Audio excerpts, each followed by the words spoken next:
New India सहकारी bank अपहार प्रकरणी बँकेचा माजी जनरल मॅनेजर हितेश मेहताला अटक करण्यात आली। हितेश मेहतावर तब्बल 122 कोटी रुपये लंपास केल्याचा आरोप आहे। ओळखीच्या लोकांना 122 कोटी रुपये दिल्याची हितेशची माहिती आहे। कोविडमध्ये रक्कम काढण्यास सुरुवात केल्याची हितेशची कबुली आहे।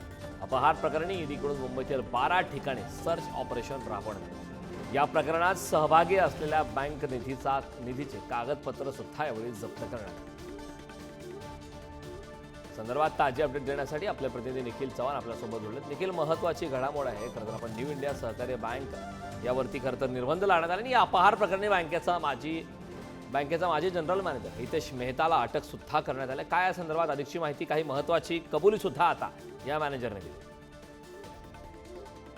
कारण आपण पाहिलं तर न्यू इंडिया कोऑपरेटिव्ह बँकेमध्ये जो 122 रुपयांचा घोटाळा झाल्याचं संपूर्ण प्रकरण उघडकीस आलं, त्यानंतर आता मुंबई आर्थिक गुन्हे पोलिसांकडून ही कारवाई करत हितेश मेहता याला अटक आहे ती करण्यात आलेली आहे।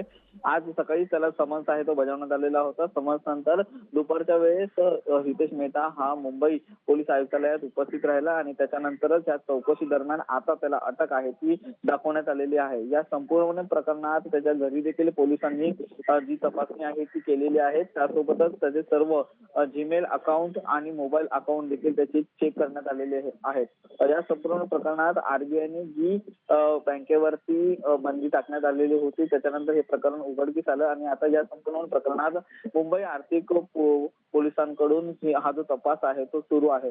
या प्रकरणात या हितेश मेहतानी कॅश मधून पैसे काढल्याची देखील जी माहिती आहे ती पुढे येते।